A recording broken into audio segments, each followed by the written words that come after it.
The night crawled in slowly, wrapping around the small town like a thick fog, suffocating any hint of familiarity. It was a Friday, the sort of night when teenagers convened around flickering screens in their homes, the soft glow casting eerie shapes against the walls. But tonight, there was a new story whispered among the young. The tale of the old Marlowe house, long abandoned, crouching at the edge of the woods like a forgotten ghost. Lara, a curious girl with a penchant for adventure, had gathered her friends, Jason and Mia, eager to prove the legends false. The house, with its sagging porch and shattered windows, loomed over them, dark and silent.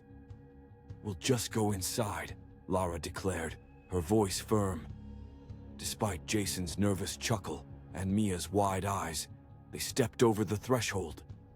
The door creaked ominously, as if warning them to turn back. Inside, the air thickened, clinging to their skin like a heavy shroud. Dust motes danced lazily in the slivers of moonlight, slicing through the gloom. "It smells like death," Mia whispered, recoiling at the mildew-stained walls. "What if?" But Lara pressed onward, her bravado faltering as they ventured deeper into the living room. Once ornate, the wallpaper hung in tattered strips, revealing tantalizing layers of peeling paint. "This place is creepy but not haunted. Look, it's just a house." Bored with fear, she laughed. A sudden crash from upstairs sent their hearts racing. "Did you hear that?" Jason whispered, eyes darting towards the staircase. The shadows seemed to lean closer, beckoning them. "We should leave," Mia insisted, her voice trembling. But curiosity, that insatiable beast, stoked Lara's defiance. "Let's check it out." They ascended, the creaky floorboards groaning under their weight. Each step felt heavier, as if the house itself conspired to keep them there. They reached the second floor, the air growing colder, stale with the scent of decay. At the end of the hall stood a door, slightly ajar, like an invitation wrapped in a warning. Lara pushed it open, her heart pounding in rhythm with Jason's whispered doubts. Inside, an old nursery lay trapped in time, dust-covered toys littering the floor, a faded crib standing vigil in the corner. A chill crept over them, unsettling and sharp. "It's just a room," she said, forcing a laugh, but her voice faltered. Suddenly, a reflection shimmered in the cracked vanity mirror, flickers of movement. They'd all seen it. A figure, pale and barely there, vanishing as quickly as it appeared.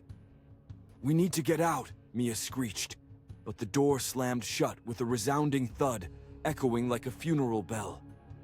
Panic ensued. Jason lunged for the doorknob, yanking futilely as Lara pressed her palm against the glassy surface of the mirror. It was cold, unnaturally so. "What's happening?" she gasped, watching the reflection swirl like a mist.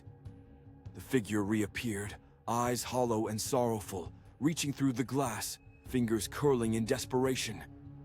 Mia screamed, pounding on the door, her face pale as she backed away.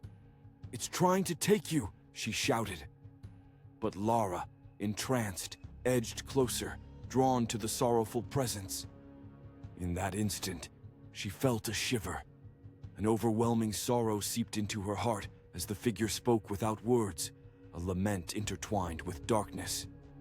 Then, with a final impulse, Jason rammed his shoulder against the door, splintering it open. They tumbled backward into the hallway, gasping for breath, adrenaline surging. But when they turned to flee, the nursery door slammed shut again, sealing whatever transpired inside.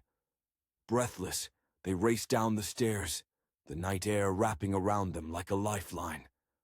They spilled out onto the front porch, panic driving them into the woods, their footsteps hurried and frantic.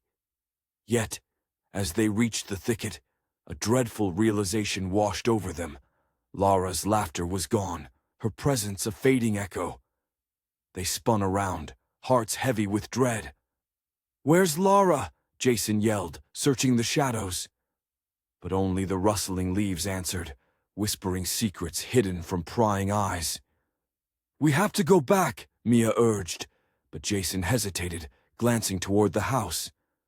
And there, in the brittle twilight, stood the nursery window gaping open and inviting darkness, the distant sound of laughter echoing softly among the trees, a beautiful and haunting melody that seemed to call out for them.